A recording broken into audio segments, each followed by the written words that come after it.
Welcome back to TV Box Stop. My name is Nick, and on today's video I have a new box called the K10, and it's an Amlogic S905X3 TV box running on 4GB of RAM and 128GB of internal storage. I can't tell if it's from one of the major brands or who is the manufacturer.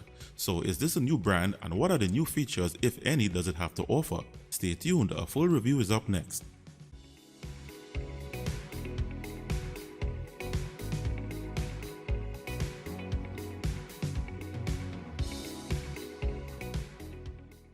So in the box you have nothing out of the ordinary. You have the K10 TV box itself, one IR remote, one HDMI cable, a 5V 2A DC power adapter, and your user's manual. So it has a plastic housing design with the K10 branding printed to the top. To the rear you have one HDMI port, one Ethernet LAN port, one optical audio SPDIF port, one audio video port, and a DC power input. To one side you have one USB 3.0 port, one USB 2.0, and a micro SD card reader. To the other side is blank. To the front you have an LED clock display, and below the box you have lots of ventilation holes. So it's time to set it up on my 4K TV and capture card and continue. When you start the box for the first time, you are greeted with a K10 logo animation, then you are presented with a quick setup wizard. Once completed, you are then taken to the launcher. So this is the K10's launcher. It has a simple but attractive design with these large main icons that cannot be changed, and a shortcuts bar to the top here for adding shortcuts. You have the ability to change the wallpaper from a selection that they have included, and you also have the ability to add your own custom wallpapers. It comes with a date and time widget that you can adjust from within the settings area. And finally, it comes with a navigation bar and status bar, but when you start for the first time you have to enable them manually from within the settings area. Also, the status bar is not the full status bar with system controls. Features of this firmware include Android 9 operating system, 4K display up to 2160p at 60Hz. It is advertised as 8K display, but unfortunately I don't have an 8K TV to test this feature. Dolby Vision, HDR display, HDMI CEC options, Dolby Atmos and DTS audio options. It has a root switch, Bluetooth options, wireless updates, hardware monitor settings. And I already showed that you can enable and disable the navigation bar and status bar. These are the apps that come pre-installed.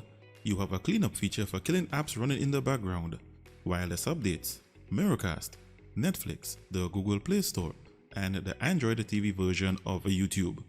I will install some additional apps for this review and continue. So first, a look at its system and hardware information. The Amlogic mainboard used in this box is the Franklin as seen in most S905X3 models. It has 4GB of DDR3 RAM according to the product description, and 128GB of internal storage, from which this is the remainder after the operating system and apps installed. The Bluetooth version is said to be 4.1, also according to the product description. The CPU, the Amlogic S905X3, is a quad-core Cortex-A55 processor clocked at 1.9 GHz, and it has support for only 32-bit ABIs, meaning that it can only run 32-bit applications. The GPU is the Mali G31 graphics processor with a refresh rate of 60Hz and Open GLES version 3.2 support, which is good for gaming. It has dual-band Wi-Fi support, and the 5 GHz band is supported. We already know that the Android version is 9Pi and the firmware is rooted. The box runs between 60 and 70 degrees under normal operation, and this can rise as high as 85 degrees under heavy activity, so an active cooling fan is recommended for 3D gamers. These are the list of decoders that are included for the playback of 4K media with the digital surround sound audio formats, and in this list we can see H.264, HEVC, VP9 decoding, and Dolby Vision. And that's it for system and hardware information, and let's now take a look at some benchmarks. First, the RAM copy speed and the internal storage read and write speeds. The K10 has a RAM copy speed of 1958 megabytes per second. The internal storage has a read speed of 100 megabytes per second and a write speed of 52 megabytes per second. These results are a bit below average but not too bad for this box. These are the results of the Wi-Fi bands and the LAN speed test. The K10 has maximum bandwidth on the 5 GHz band and on the LAN port. However, the 2.4 GHz band has limited bandwidth 61% lower than the 5 GHz band. So for maximum bandwidth, use the 5 GHz band or the LAN port. In the Antutu benchmark, which is the new version 8.4.4, now available on the Play Store, the K10 got a score of 56,297. This is another average score and we'll just have to wait and see in a moment where it places on the chart. The Geekbench CPU test resulted in 738 single-core and 1,364 multi-core. These scores are consistent with the rest of models in this class. In the graphics benchmark, the K10 got a score of 5,042 in the Ice Storm Extreme test and 448 in the Slingshot test. And again, these scores are a bit below average for the CPU speed and the GPU model used in this box. So I don't know what's affecting these scores, but let's now see where it places on the chart. So the scores are in, and the K10 took position number 26 in reference to Antutu benchmark scores. And if you would like to see how the rest of scores compare to the other boxes in this list, you can view this chart in full spreadsheet format on my website, where you can interact with it and compare various scores. I placed a link in the description below this video. Before I get to its primary function, I will first have a look at its root access. The Root Checker app shows that the box is rooted, which is great news because when it comes to TV boxes, there are more benefits derived from it being in this state, as it allows a lot more apps to run on them as opposed to it not being rooted. However, if there are apps that you need to run on this box that requires it not to be rooted, then you have a root switch feature where you can simply switch it off. The root switch in this box works instantly. However, there are times when you simply need to clear the memory and then try it again for the results to change.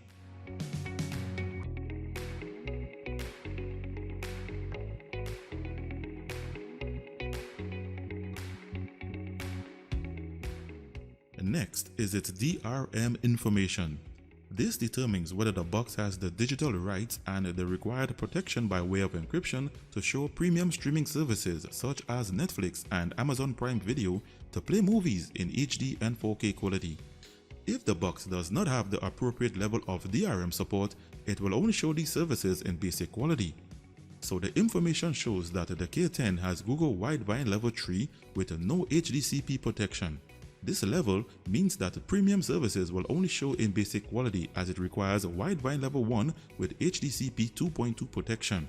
However, this does not affect free ways of streaming from playing in HD and 4K. Some users prefer to use their favorite launchers instead of the one that comes on the box, and others like to change the wallpaper and use their personal images or live wallpapers. With the K10, you are free to install whatever alternative launcher you like. However, not all launchers are compatible with the S905X3 chipset. Here I've installed the ADW Launcher 2 that's fully compatible, and you have all features working such as long-click menu pop-ups and drag and drop shortcuts. These launchers are mostly compatible and favors the use of wireless air mouse and mini touchpad keyboard with on-screen pointers. The stock remote that comes with the box may have issues navigating these more advanced alternative launchers. A link to some of the best wireless air mouse and mini touchpad keyboards can be found in the description below this video. I ran the screen rotation app and tried it to rotate to portrait mode and it failed, so the box does not have screen rotation. For users of YouTube, which is most of us, the Android TV version of YouTube, which is the only version that can play videos in 4K quality on TV boxes, came pre-installed. And here in this demonstration, you can see that YouTube plays in 4K quality. It also triggered the HDR icon on my TV.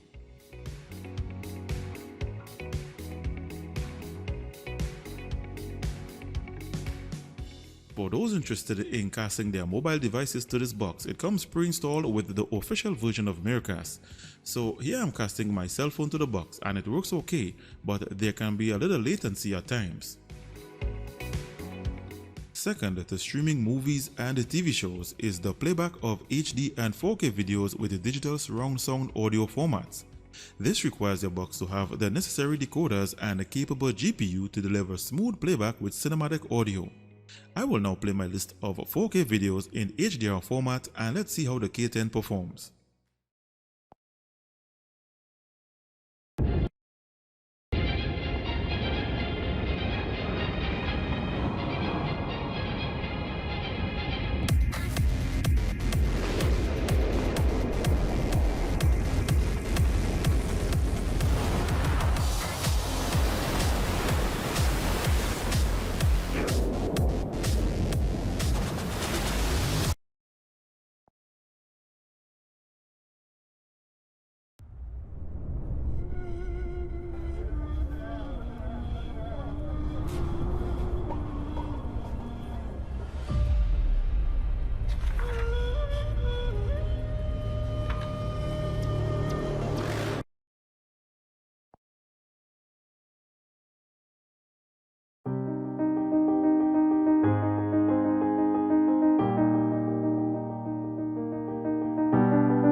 And only a win for Barca would be enough because it would give them the same number of points as Atletico, but the head-to-head goal difference is one.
The 4K video samples played okay and in HDR format as the icon was triggered on my TV during the playback. And now I test for Dolby Atmos, DTS-X Master Audio and the Dolby True HD audio pass-through.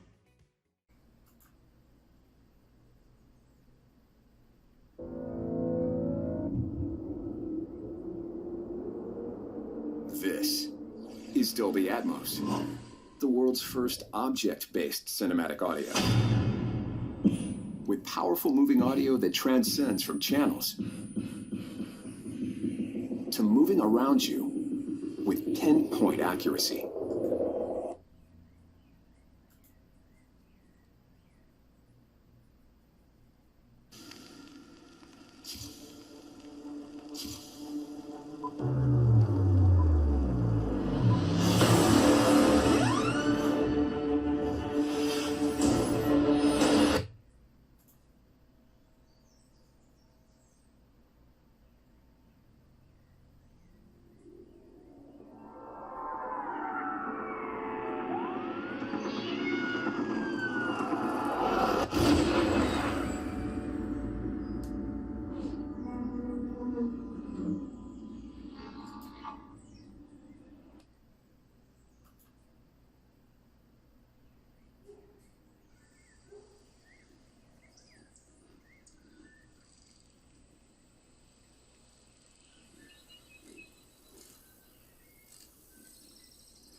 Welcome to the inside of your head.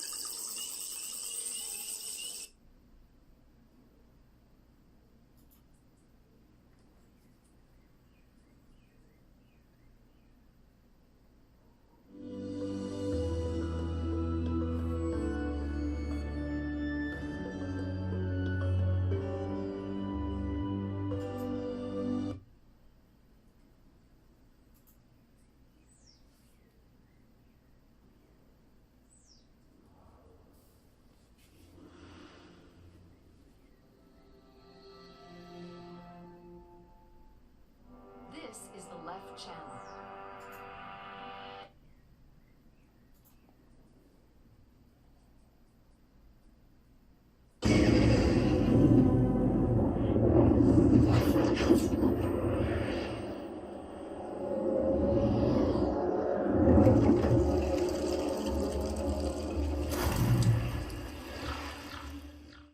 So this confirms that the K10 has a Dolby Atmos DTS-X master audio and a THX, but similar to all the other boxes, it does not have a Dolby True HD audio output.